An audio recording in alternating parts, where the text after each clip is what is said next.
Oui, merci Michel pour cet accueil chaleureux et puis pour cette louange. Et puis je vais vous entraîner un petit peu dans la louange au Tchad, parce que je suis rentré jeudi d'une semaine prolongée au Tchad et on a des projets aussi là-bas. Mais je vais vous partager différentes choses et notamment la question de la peur, parce qu'en général, on me dit mais t'as pas peur d'aller là-bas? Qui est-ce qui a peur d'aller au Tchad? Ou un autre pays africain, ou même de prendre l'avion. On a tous des peurs. Chez nous, c'est la phobie des araignées. Mais je n'ai jamais vu une araignée manger un homme. De même que, on a dit, hein, les éléphants, ils ont peur des souris. Mais je n'ai jamais vu une souris manger un éléphant. Alors, il y a des images qui devraient suivre, là, mais voilà. Ah oui, puis j'ai ici le... Oui, vous entendez? Je dois le plus près? Ça fonctionne. Donc, c'est vrai que ça fait une éternité que je vis plus... Ah, il faut que je l'enclenche, oui. Ici à Lausanne, mais j'ai étudié ici pas loin. Hein, j'ai fait les études de théologie de le bac quand c'était encore ici, donc vous pouvez calculer les années, parce qu'après ça a arrêté d'être ici. Et voilà, le Seigneur m'a fait travailler 5 ans dans l'Église, et ensuite, il m'a sorti de l'Église, et j'ai travaillé dans la formation du personnel à l'État de Neuchâtel, à la Confédération. J'ai également ensuite été responsable des institutions sociales de l'Armée du Salut, notamment ici à Lausanne, hein, la Marmotte, et puis c'était encore la résidence et le foyer féminin. Voilà, je crois que maintenant ils les abandonnés parce que voilà, l'État était plus fort et les valeurs chrétiennes dans les institutions, c'est un grand débat. J'ai été le directeur de la Croix-Bleue pendant 6 ans. Et maintenant, ça fait 3 ans que je travaille pour ACP.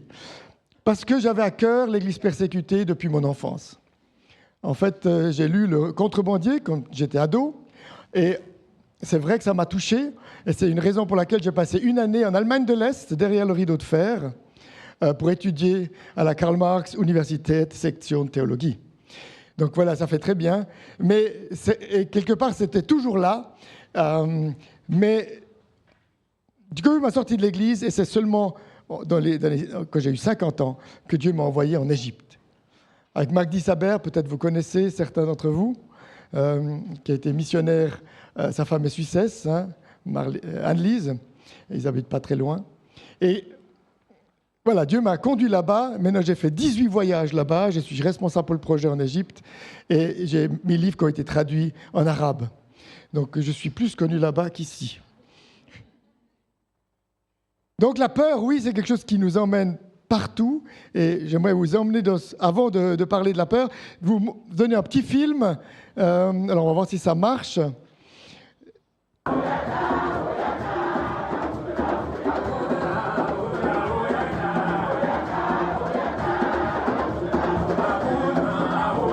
C'est pas la Sainte Seine, hein, c'est l'offrande. Les hommes, puis après les femmes.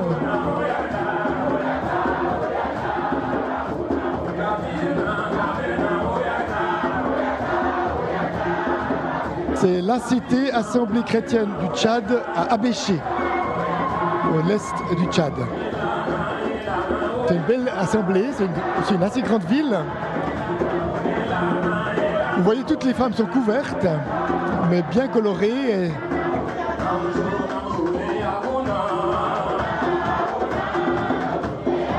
Alors, ça change un petit peu de notre louange de chez nous. Hein. Dans cette église, il y a 14 groupes ethniques différents. Une église, 14 langues, 14 dialectes. Donc, à tour de rôle, chaque semaine, il y en a une autre qui intervient d'une manière ou d'une autre. Voilà, je reviendrai tout à l'heure. Le Tchad, c'est vrai que c'est un pays où il y a plus de 200 langues. Et il y a 91 peuples non atteints par l'Évangile parmi les 416 recensés dans le monde. Donc ça fait 1/5 de tous les peuples non atteints sont au Tchad. Mais on n'entend pas beaucoup parler du Tchad, c'est le 7e pays le plus pauvre au monde.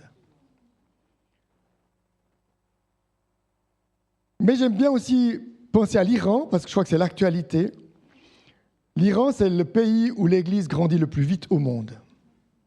Il y a plus d'1 million de chrétiens engagés en Iran, mais interdits, donc souterrains. Alors, certains sont en prison, d'autres fuient, mais la plupart rencontrent le Christ par des rêves, par des visions. Alors là-bas, être chrétien, si on a peur, il faut arrêter. Donc on a le choix. Dans ces pays, soit on est froid, soit on est bouillant. Et en général, ils sont tellement bouillants qu'ils ne peuvent pas ne pas en parler à leurs voisins, à leur famille. Et c'est comme ça que l'Église grandit. 500 000 mosquées fermées. Chez nous, c'est les églises qui ferment. Là-bas, c'est les mosquées. Parce que les mosquées, c'est le lien avec le pouvoir. Et comme le pouvoir représente que 10% de la population, qui opprime 90% de la population, c'est pour ça qu'on voit ce qu'on voit, et qu'on voit justement cette population qui a envie de changement, et ça fait des années et des années, et elle souffre, parce qu'il y a des intégristes, mais en fait c'est une mafia, une oligarchie, qui tient tous les pouvoirs économiques aussi dans les mains, l'armée, et on voit que c'est extrêmement difficile de la faire tomber. Mais nous prions et nous espérons beaucoup qu'il y ait du changement. Depuis le début de l'année, vous savez, en 2 jours, il y a eu 40 000 personnes qui ont été assassinées froidement, qui manifestaient. Et là, ça date déjà d'un mois, 1639 personnes pendues pour crimes contre Allah. Mais crimes contre Allah, c'est parce qu'on a manifesté dans la rue, ou bien parce qu'on s'oppose pour des questions politiques ou religieuses. Donc oui, c'est un pays qui souffre. Et on a des partenaires qui travaillent là-bas. On distribue aussi des Bibles en Iran. Et j'aimerais vous faire entendre une vidéo d'un de nos partenaires qui sera là à la journée annuelle la semaine prochaine, samedi, à Bienne. Donc si jamais il y a des gens qui veulent venir, à Bienne, c'est ouvert. Voilà. Plus de 40 000 morts à la suite des manifestations en Iran, un régime qui tire sur ses propres citoyens et vacille de plus en plus. Au cœur de tout cela, l'Église grandit, malgré la persécution, l'emprisonnement et les exécutions. Farshid Fati, partenaire d'ACP et responsable d'un réseau d'églises clandestines, raconte la réalité de la prison, parle de personnes qui abandonnent tout pour le Christ et d'une Église prête à payer le prix pour un Moyen-Orient transformé. En décembre 2010, tous les responsables de nos communautés ont été arrêtés, moi y compris. Presque tous ont été emprisonnés. Certains ont été libérés plus tôt, mais j'ai moi-même passé 5 ans en prison. J'ai passé une année entière en isolement cellulaire. Pendant 1 an, je n'ai probablement pas vu le soleil dans le ciel, mais le Seigneur était ma lumière et mon salut. Je sers le Seigneur depuis près de 3 décennies, et au cours de toutes ces années, je n'ai jamais vécu quelque chose de comparable. Si ce régime tombe un jour, je crois que nous verrons sans doute plus d'1 million de chrétiens nés de nouveau et issus d'un milieu musulman sortir de la clandestinité. Beaucoup d'entre eux ont vu le vrai visage de l'islam. Je pense qu'en Occident, nombreux sont ceux qui n'ont pas encore vraiment pris conscience de ce visage. À l'époque où j'étais en mission en Iran, notre réseau comptait environ 48 églises de maison. Aujourd'hui, il y a 1 millier d'églises clandestines. Les Iraniens se convertissent au Christ, groupe après groupe, personne après personne. Malgré la persécution, l'Église continue de grandir. Les gens sont pleins d'enthousiasme parce qu'ils ont découvert la lumière du Christ. On ne peut pas les faire taire. Leur joie face au salut est trop grande. Si l'Iran devient un jour libre, je crois que nous vivrons quelque chose de semblable au jour de la Pentecôte. Peut-être que, en une seule journée, 3000 personnes viendront au Christ. Notre défi sera alors le suivant: comment les accompagner? Comment les enseigner? Comment les aider à grandir dans la foi? Notre tâche sera d'embrasser ce corps, de panser ses blessures et d'apporter la guérison. Car beaucoup de gens ont perdu leurs enfants. Des dizaines de milliers ont été tués. Même dans un Iran libre, une place restera vide dans de nombreux foyers. Les gens ont besoin de guérison, ils ont besoin de réconfort. Et en fin de compte, seul le Saint-Esprit peut offrir ce réconfort. Si l'Iran devient un jour libre, cela aura des répercussions sur toute la région, sur l'Afghanistan, le Tadjikistan et de nombreux autres pays autour de l'Iran. Et je crois que l'Église iranienne deviendra alors une Église missionnaire. Que Dieu vous bénisse.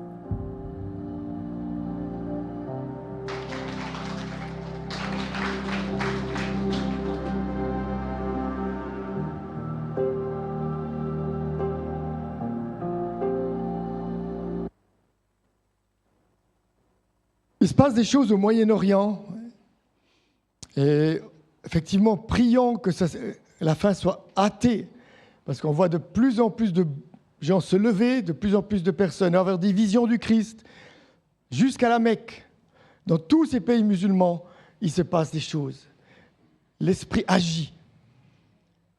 Mais c'est vrai qu'ils sont dans l'ignorance totale, parce qu'on en parle peu, et parce que c'est des régimes qui oppriment toute information à ce sujet. Plus de 40 000 morts. Ah, ouais. Voilà. La paix soit avec vous. On peut lire le texte biblique ensemble dans Jean 20. Le soir de ce même dimanche, les disciples sont réunis dans une maison. Ils ont fermé les portes à clé parce qu'ils ont peur des chefs juifs. Jésus vient et se tient au milieu d'eux et leur dit « La paix soit avec vous ». Après qu'il a dit cela, il leur montre ses mains et son côté. Les disciples sont remplis de joie en voyant le Seigneur. Jésus leur dit encore une fois « La paix soit avec vous. Comme le Père m'a envoyé, moi aussi, je vous envoie. » Après ces paroles, il souffle sur eux et il leur dit « Recevez l'Esprit Saint. Quand vous pardonnerez les péchés à quelqu'un, Dieu donnera son pardon. Quand vous refuserez ce pardon à quelqu'un, Dieu le refusera aussi. » Il y a 3 bonnes raisons pour lesquelles les disciples n'auraient pas dû avoir peur. Tout d'abord, en général, on a peur quand on est tout seul face à une adversité. Là, ils sont au moins 10, puisqu'il n'y a pas Thomas, il n'y a pas Judas, mais il y a peut-être des femmes, il y a peut-être d'autres personnes. Ils sont au moins 10, ils sont une assemblée qui se réunit. En principe, on n'a pas peur quand on est ensemble. Et pourtant, ils sont enfermés à double tour dans cette pièce. La deuxième raison, c'est qu'ils ont vécu 3 ans avec le Seigneur. Le Seigneur, dans l'évangile de Jean, les a préparés à la moitié de l'évangile qui est consacré aux dernières semaines de sa vie, le discours d'adieu. Donc les dernières paroles de Jésus s'adressent aux disciples pour les préparer à son départ. Et il leur dit, il vaut mieux que je m'en aille, parce que ensuite vous ne serez plus dépendants de moi, mais vous pourrez être dépendants de l'Esprit et être des acteurs indépendants. Le but n'est pas là de suivre simplement Jésus à la trace ou son pasteur à la trace. Le but, c'est de devenir des adultes matures et de prendre ses responsabilités. Et pourtant, ils n'ont pas compris. Ils doutent. Ils se sentent abandonnés. Et la 3e bonne raison, c'est que le matin même, il nous est dit dans l'évangile de Jean, Marie-Madeleine est allée au tombeau, Pierre et Jean aussi, mais eux, ils ne l'ont pas vu. Ils ont juste vu le tombeau vide. Mais Marie-Madeleine a parlé avec Jésus et elle a été annoncée aux disciples qu'il est vivant.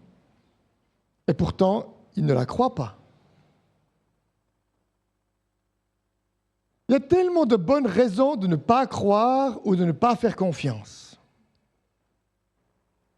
J'ai découvert que le mot « peur » en français, il a une gamme extrêmement vaste. Appréhension, inquiétude, crainte, anxiété, effroi, angoisse, hantise, panique, terreur, phobie. Et je pense qu'il y en aurait d'autres. Essayez de trouver autant de mots pour amour ou joie. Ça n'existe pas. La peur, c'est un instinct de survie, mais la peur, c'est quelque chose de beaucoup plus fort qui nous empêche d'entrer dans le projet de Dieu pour notre vie. La peur nous empêche de nous mouvoir. L'apôtre Paul, s'il avait eu peur, il serait resté arrêté et il n'aurait pas continué son chemin. Ce d'autant plus quand il est lapidé et le lendemain, il va prêcher dans le village d'à côté. J'ai écrit un livre sur l'apôtre Paul. Je veux dire, il était un peu dingue. Mais il sait que s'il meurt, il va chez Christ. Donc, pour lui, ce serait un départ honorable. Mais rester signifie s'engager. De quelle couleur est votre peur? Ce tableau, vous l'avez certainement reconnu, Edvard Munch. Il y a un musée à Oslo, en Norvège, où il y a plusieurs de ces peintures qui ressemblent toutes à peu près à celle-ci. Mais si vous regardez, que vous analysez cette image, est-ce que vous avez l'impression que le contexte pousse à avoir peur?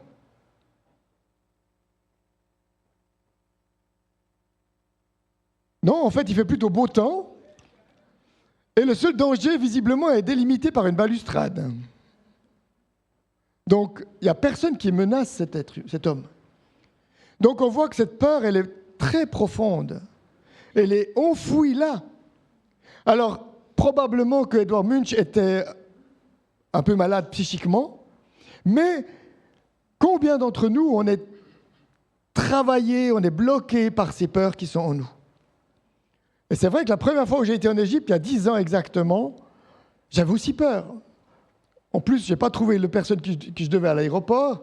Vous arrivez dans un pays où vous ne connaissez pas la langue, ni la culture.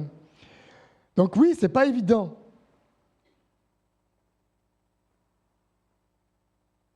La peur, elle nous bloque. Certains animaux, quand ils voient un véhicule, ils s'arrêtent, puis au contraire, plutôt que de partir, ils se laissent accrocher par la voiture. Et la peur nous bloque. Elle nous empêche d'agir. Elle ne nous rend pas libres. Elle rétrécit notre champ de vision. Elle a des incidences sur notre santé. La peur est la cause de nombreux cancers. Et ça commence par des troubles digestifs, des palpitations cardiaques, des maux de tête, des réactions allergiques, des dépressions, etc. Et quand on a peur, on gère mal ses relations, on gère mal la route, et donc on devient un danger public soi-même, et pour soi-même.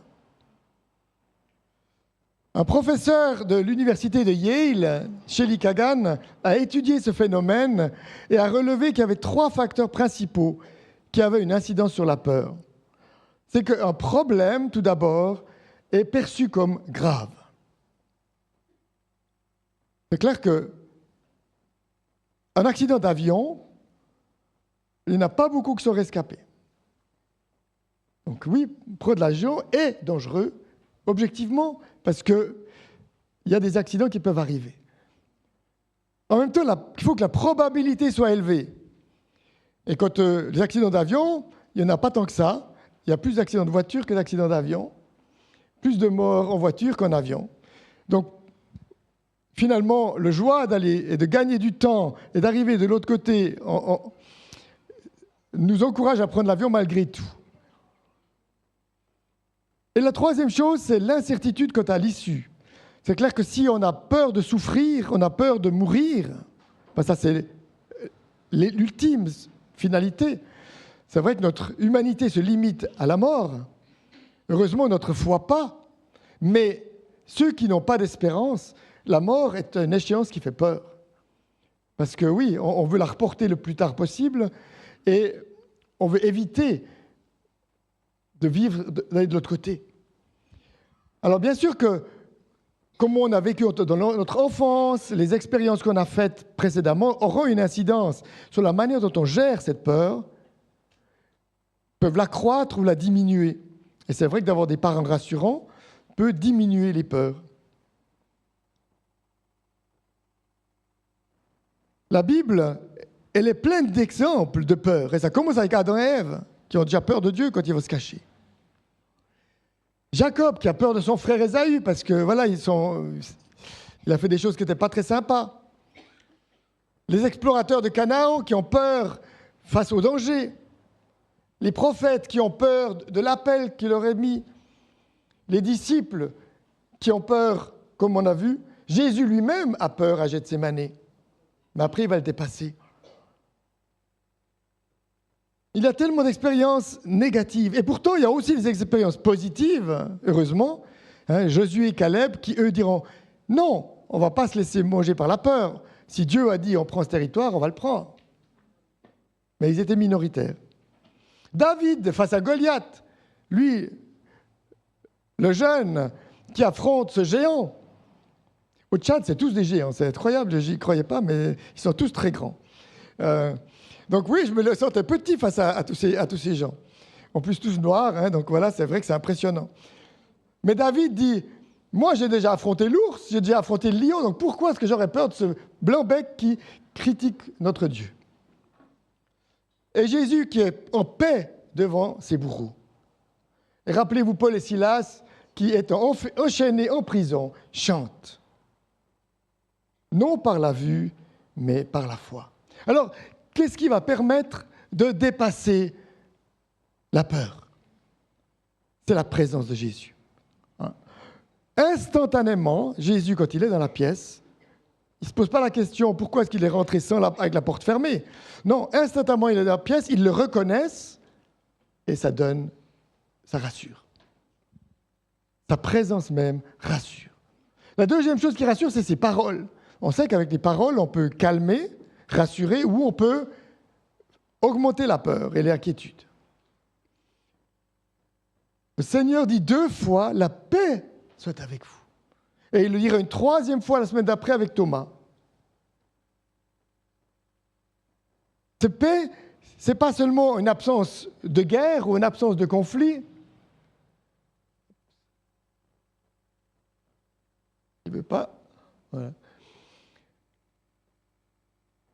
La paix, le shalom, c'est beaucoup plus complet, hein, c'est une dimension holistique, hein, corps, âme, esprit. C'est dans nos relations avec nous-mêmes, avec les autres, avec Dieu. C'est un équilibre. C'est quand les plus et les moins s'équivalent. Elles ne s'annulent pas, mais elles s'équivalent. Donc on est dans une situation de paix, d'équilibre, de bien-être. Cette plénitude avec Dieu, ce qui sera finalement aussi le bonheur. Et j'ai écrit un livre sur le bonheur. Et l'espérance eschatologique, c'est que cette paix, elle va au-delà de notre simple vie terrestre. Jésus vient et leur donne le paraclet, comme il l'a annoncé. Le paraclet, l'esprit, dans l'évangile de Jean, hein, c'est le soutien, l'avocat, le défenseur, l'intercesseur, le conseiller. C'est un mot assez vaste, mais qui regroupe tous les aspects, finalement, de l'Esprit Saint, qui vient nous inspirer les paroles, qui vient nous accompagner quand on est seul, quand on est en voyage, qui nous vient nous remettre en contact avec Jésus, avec Dieu. Et il souffle sur eux. Ici, dans l'évangile de Jean, il n'y a pas de Pentecôte avec les petites flammes. Non, dans l'évangile de Jean, il souffle sur eux et ils ont l'Esprit. Alors, il n'y a pas les phénomènes comme on les a dans les actes, mais ils ont l'Esprit et ça va les faire sortir de leur chambre enfermée. Et il leur offre le pardon comme un outil, comme une arme. Et il dit, utilisez le pardon, justement pour parler à d'autres, pour aller les toucher. Et il les envoie, je vous envoie, recevez l'Esprit Saint. Je l'ai dit, dans les pays musulmans, on a l'impression que cette histoire qu'on lit dans la Bible, elle se reproduit. Et il y a beaucoup de similitudes entre le récit que nous lisons et ce qui se passe. Ces rêves, ces visions de l'homme en blanc, principalement dans le monde musulman, parce que les musulmans connaissent Issa al-Masih, et donc la plupart du temps, ils le reconnaissent, même si ils essayent d'évacuer cette pensée, parce que c'est très dangereux, évidemment, de suivre le Christ. Mais des fois, cette vision, elle est persistante, hein, pendant des jours et des jours, jusqu'à ce qu'ils baissent la garde. Il y a des gens, ils ne peuvent pas ne pas croire. Je dis, c'est l'apôtre Paul, il ne pouvait pas ne pas croire. Je dis, si l'Éternel vous arrête, vous rend aveugle, etc., vous ne pouvez pas dire, non, Jésus n'existe pas. Pourquoi les uns, pourquoi pas les autres? Mystère. J'ai essayé de recenser aussi un peu sur Internet, je m'intéresse à ça, de voir que finalement, il y a des témoignages à foison sur Internet. Je n'ai mis quelques-uns, il y a même un site dédié à ces visions. Par exemple, une ex-femme du leader d'un Hamas qui a vu le Seigneur, bon, elle s'est divorcée, elle l'a quitté, qui lui dit « Je suis le Seigneur Jésus, tu es ma fille, ne crains pas ». C'est très proche finalement de ce qu'on a lu. Ou au Maroc, Al-Mernissi, qui a un rêve et dans lequel Jésus lui dit « N'aie pas peur car je suis avec toi ». Après, il y a d'autres, comme ce combattant islamiste. « Je sais que tu vas me tuer, mais je te donne ma Bible, ensuite, suis-moi ». En Indonésie, donc vraiment dans tous les pays du monde, « Viens, suis-moi ». Au Maroc, Jésus sort d'un nuage et lui transmet une immense joie. En Algérie, Jésus descend du ciel dans sa maison, la touche et la bénit. Qu'est-ce que sont les éléments qu'on retrouve en général dans ces visions? C'est un message de consolation, un message de paix, comme pour les disciples. La paix soit avec vous. Un message de confiance et de réconciliation. Souvent un appel à la conversion et à la réconciliation et à la repentance. Un appel à la prière ou à la lecture de la Bible.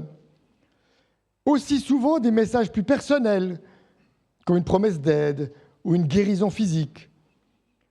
Un message d'avertissement prophétique, une révélation personnelle, privée. Et souvent aussi, comme on l'a vu ici dans le texte, un ordre, allez, faire quelque chose de précis. Moi, je trouve incroyable de voir que finalement, ce qu'on lit dans la Bible aujourd'hui, ça devient de plus en plus réalité. Et aussi, ce qu'on voit dans les Actes des Apôtres, notamment en Asie, c'est beaucoup les guérisons. Les gens se convertissent grâce aux guérisons miraculeuses. Donc oui, Dieu agit encore aujourd'hui comme il le faisait à l'époque.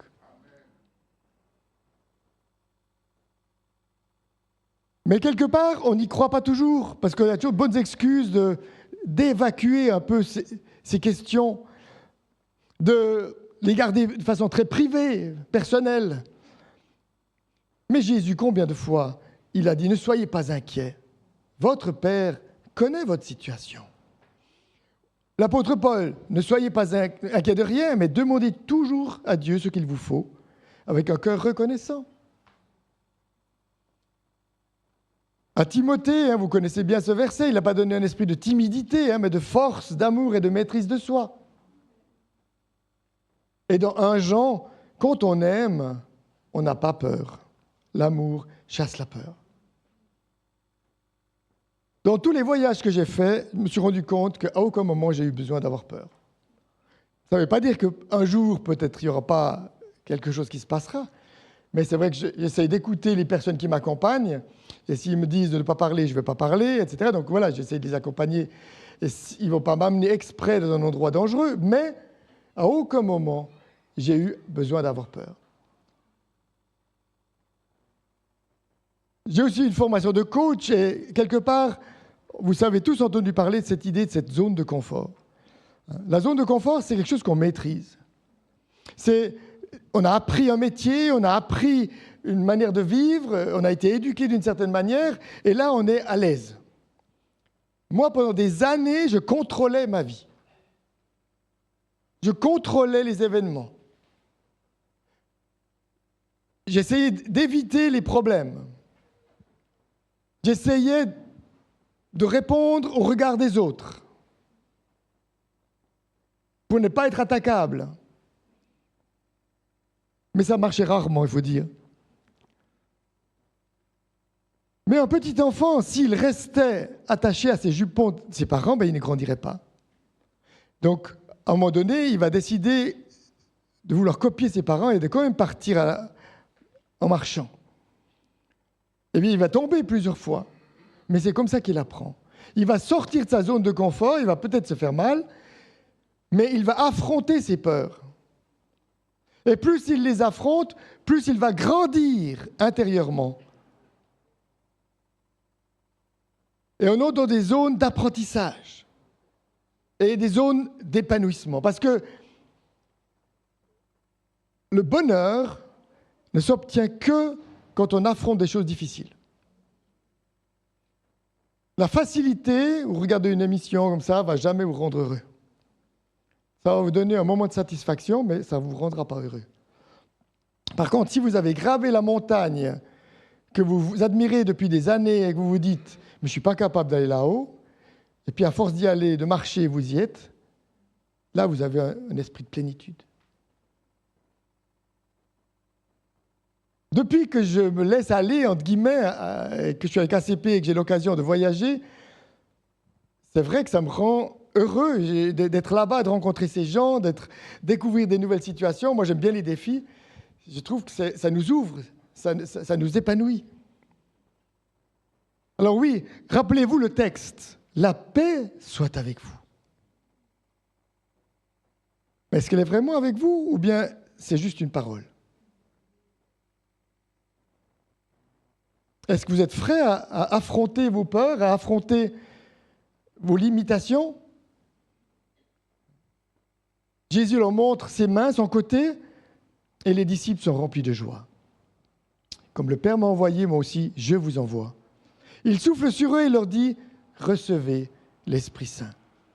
Quand vous pardonnerez les péchés à quelqu'un, Dieu vous donnera le pardon.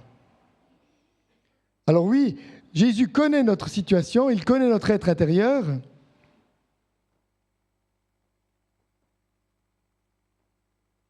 Ah, des fois, ça ne marche pas.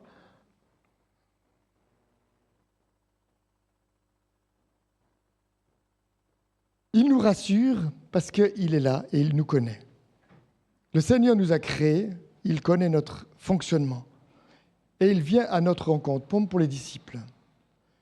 Chacun de façon différente. Pour l'un, ça peut être un rêve, une vision, peut-être ça peut être une parole, peut-être ça peut être un appel concret, peut-être c'est des circonstances. Mais le Seigneur a une parole spécifique pour chacun. Mais l'appel, il s'adresse à tous et il nous envoie en mission.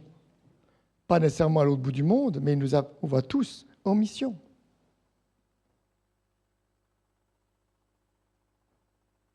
Je vous invite à découvrir un autre petit extrait que j'ai ramené du Tchad la semaine passée.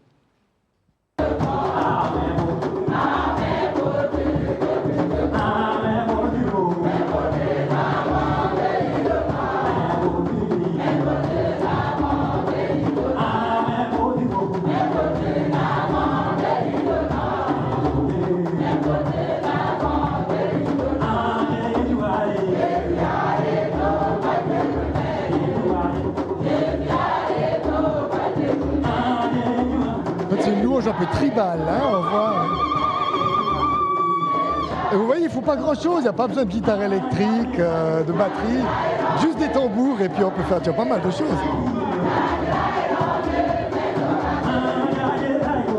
Puis ça, c'est toute une équipe, là, puis chacun a son rôle.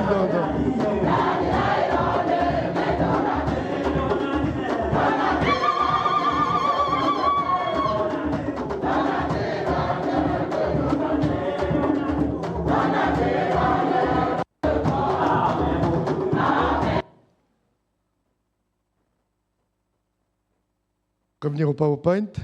Ouais. Voilà. Il y a 10 ans, quand j'ai été envoyé en Égypte, je n'ai pas choisi l'Égypte, je ne savais pas pourquoi j'y allais. Dieu m'a mis dans le cœur, tu dois y aller. C'est une conférence missionnaire organisée par les Sabers, notamment. Et là-bas, on m'a demandé, mais qu'est-ce que tu fais ici? Puis j'ai dit, je ne sais pas, je viens bénir les Égyptiens. Mais comme ils m'ont annoncé comme pasteur, les gens venaient demander la prière. Donc du coup, voilà, ça m'a obligé d'être impliqué. Depuis, j'ai été 18 fois. J'y vais 2 à 3 fois par année. Et j'organise des voyages de groupe aussi, maintenant en automne. Il reste encore une place pour cette année.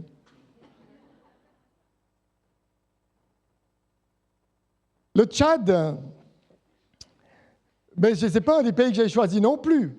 Hein. C'est vrai que c'est un peu chaud, il faisait 40 degrés. Donc oui, c'est pas évident. Dans le désert. Et là, face à 120 évangélistes, missionnaires tchadiens. Entrer dans des œuvres préparées d'avance. Quand le Seigneur préparait le terrain, pourquoi avoir peur? C'est lui qui nous a préparés. C'est lui qui nous envoie.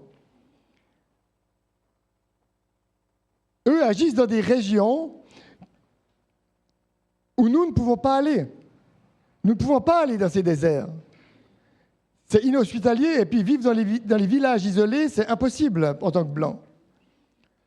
Mais eux, ils sont prêts à ça. Ils viennent de là. Mais c'est la première fois qu'on réunit des gens de différentes dénominations et de différentes organisations. Surtout qu'au Tchad, il y a 3 grandes confessions évangéliques, si on veut bien, mais qui se regardent en chat de faïence, qui ne discutent pas beaucoup entre eux. La seule chose qu'ils font un peu plus ou moins entre eux, c'est la mission parmi les musulmans. Mais nous les avons réunis tous ces gens ensemble, et c'était une grande première. Et nous allons continuer à le faire. Moi, j'ai vraiment un cœur pour l'unité de l'Église. Et que la tâche est tellement grande, ça ne sert à rien de se battre pour amener les gens dans son Église. On veut les amener à Christ. Le Tchad, c'est 30 fois la Suisse. Ouais. C'est même plus grand, ouais. 30 fois la Suisse. Alors vous voyez, à Béché, donc c'était le centre à l'est, et nous voulons soutenir justement les missionnaires dans cette région, souvent des gens isolés, un peu perdus. Vous voyez là des villages, vous voyez à quoi ça ressemble. La culture n'est pas toujours aisée, alors c'est vrai que plus on va dans le sud, plus c'est vert, donc plus c'est facile. Mais vous avez la Libye, pays de persécution 3 dans la liste. Vous avez le Soudan avec la guerre civile. Vous avez des centaines de milliers de réfugiés qui viennent du Soudan. C'est une des guerres fratricides dont on ne parle pas assez. On parle beaucoup de Gaza parce qu'il y a des reporters, des journalistes. Mais qui parle du Soudan? C'est horrible ce qui se passe. Et on a des gens qui travaillent justement parmi ces réfugiés aussi, au Tchad, parce que le Tchad est un pays laïque. Il y a 11 millions d'habitants, donc ce n'est pas énormément plus que la Suisse, même si peut-être on va dépasser les 10 millions. 11 millions, mais le territoire 30 fois la Suisse.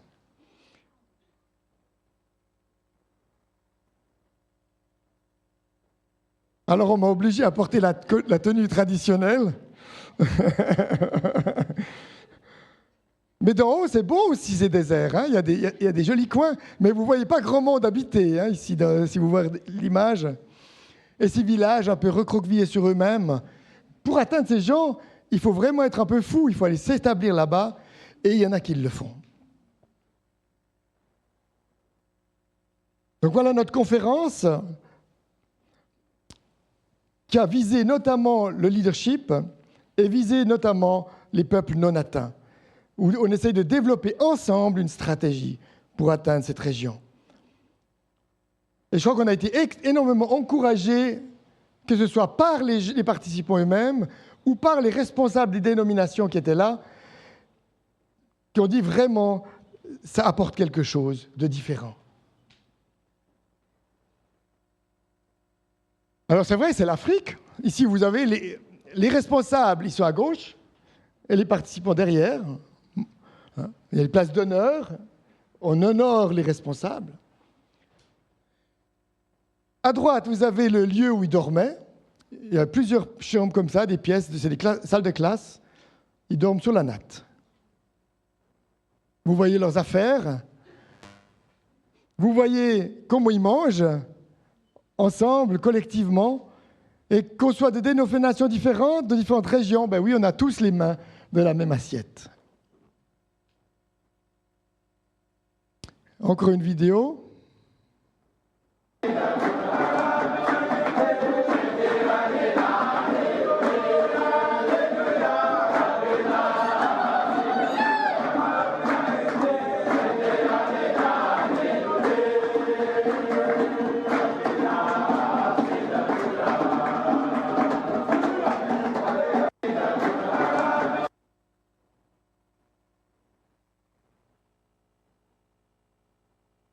Donc oui, moi je suis responsable pour un tiers de mon temps pour ces projets, donc en Égypte, au Tchad, on m'a confié aussi mais dans le Maroc, donc tout ce qui est un peu l'Afrique du Nord. pour ACP. ACP qui veut dire Action en faveur des chrétiens persécutés et des personnes dans la souffrance. Qui parmi vous connaît déjà ACP ou reçoit déjà des nouvelles? Je crois qu'il y en a pas mal, j'ai l'impression entendu.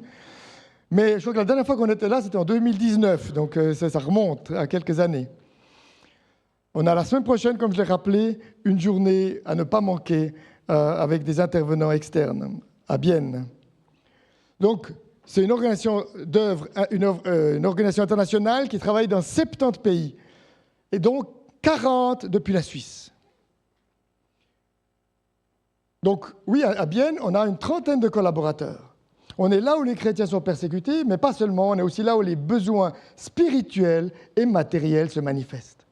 Et nous travaillons toujours avec des partenaires locaux. Ici, à Campus, au Tchad, c'est Campus pour Christ, avec qui on travaille, parce que c'est les seuls qui ont une vision un peu au-delà des dénominations. En Égypte, on travaille avec un pasteur et un réseau de pasteurs dans le delta du Nil. Vous pouvez trouver des images, vous pouvez trouver des vidéos sur notre site internet. On a plein de super bonnes vidéos. Évidemment, je ne peux pas vous en montrer trop. Voilà. Et ce qui est important pour nous aussi, c'est de travailler au-delà des catastrophes. On n'est pas juste à intervenir quand il y a un problème.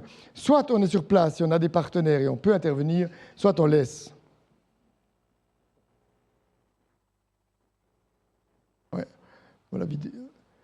Bon, toutes les vidéos ne sont pas fonctionnées, c'est pas grave. Bon, ça c'est les pays dans lesquels on est actif. Il y a ACP Suisse, qui est presque la plus grande maintenant, ACP Allemagne, qui était à la base. Il y a Autriche. Depuis l'année passée, on a ACP France, on a ACP Angleterre, ACP Canada qui commence. Ça, c'est les pays, si on veut bien, donateurs. Et vous avez tous les pays dans lesquels on est actif. D'après 3 piliers, et ça c'est important, l'Église, donc soutenir les chrétiens persécutés, c'est notre ADN, c'est l'origine. Ça a commencé il y a une quarantaine d'années avec la Roumanie. Et du reste, la plupart, on est 7 organisations en Suisse qui s'occupent d'Églises persécutées. 7. Quand on travaille ensemble pour le dimanche de l'Église persécutée, on est tout un groupe. Vous pouvez voir les logos sur la carte. Mais nous, ça va plus loin. Le but, c'est aussi de faire connaître Jésus-Christ. Alors, on nous a reproché de créer des persécutés, puisque en les amenant au Christ, on en fait des persécutés. Ce n'est pas tout à fait faux. Mais on croit que découvrir le Christ change le monde, change les gens. Et pour le faire, c'est vrai qu'on utilise beaucoup d'aide sociale, de travail, donner des camps de réfugiés. On est en Corée du Nord où on produit des petits pains, du lait de soja, des engrais. On est en Syrie où on a aussi une boulangerie, où les autorités nous ont demandé de construire une église. On a les camps de réfugiés au Kenya pour les Somaliens. Donc oui, on est une organisation missionnaire tout autant qu'une œuvre d'entraide. Alors nous travaillons avec le réseau évangélique suisse.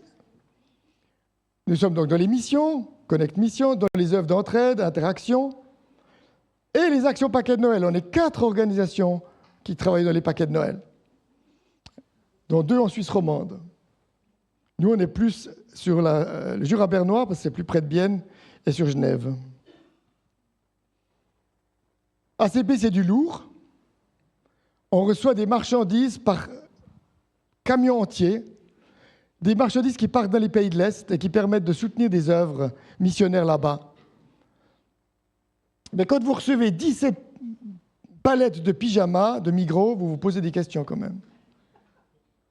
Ou des palettes entières de Playmobil. On n'a pas le droit de les vendre, c'est clair, et ça doit partir à l'étranger.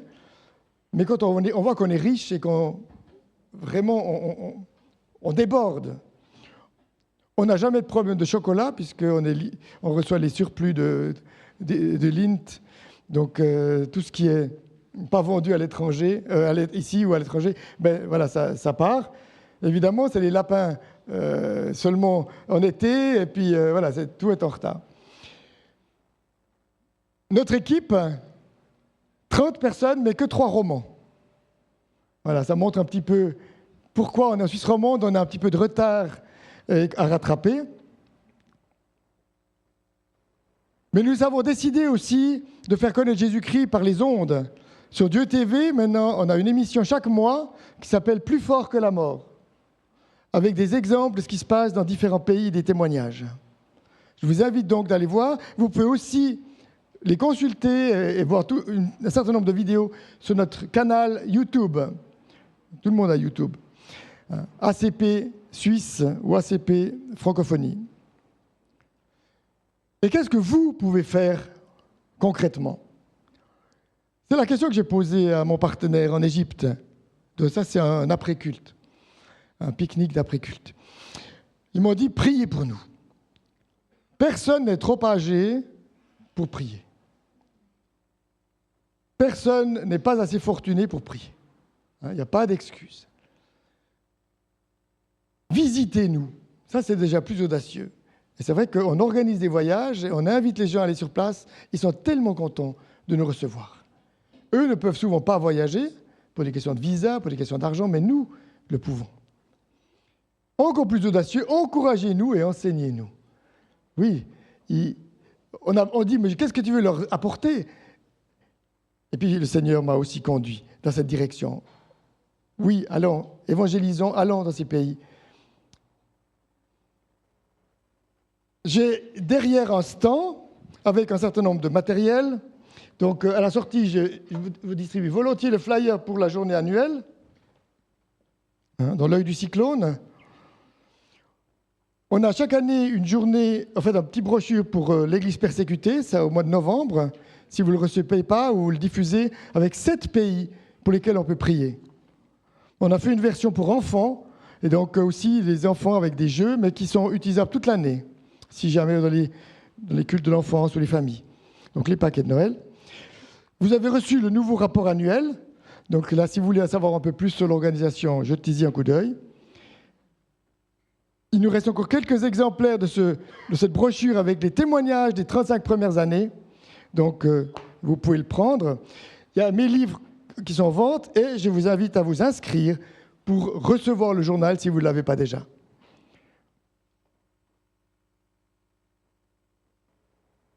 Hop là.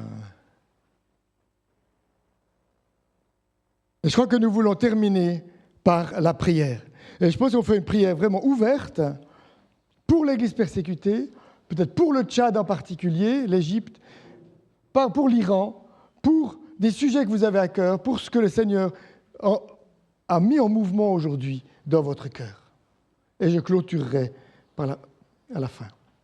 Seigneur, tu es sorti du tombeau, tu es vivant et tu as traversé les murs, les murailles, les barrières. Et tu le fais encore aujourd'hui, en franchissant des chambres individuelles, des chambres à coucher. Tu es là dans des rêves, des visions. Et tu veux aussi pénétrer nos cœurs. Et c'est vrai que nous voulons déposer devant toi tout ce qui nous retient d'entrer dans le plan que tu as prévu pour nos vies. Toutes nos craintes, nos angoisses, nos doutes. Seigneur, nous voulons les poser devant toi. Nous voulons nous réjouir de faire partie de cette grande famille qui traverse les siècles, qui traverse les pays, la géographie. Oui, Seigneur, nous te remercions parce que tu es vivant partout. Tu es vivant aussi en Suisse. Et nous te demandons que tu nous prépares à affronter aussi l'adversité chez nous. Nous savons que les risques augmentent également de fermeture de notre pays. Nous te demandons que tu agisses dans les églises, que tu nous rendes témoins. Manifeste par ton esprit ta présence parmi nous. Amen.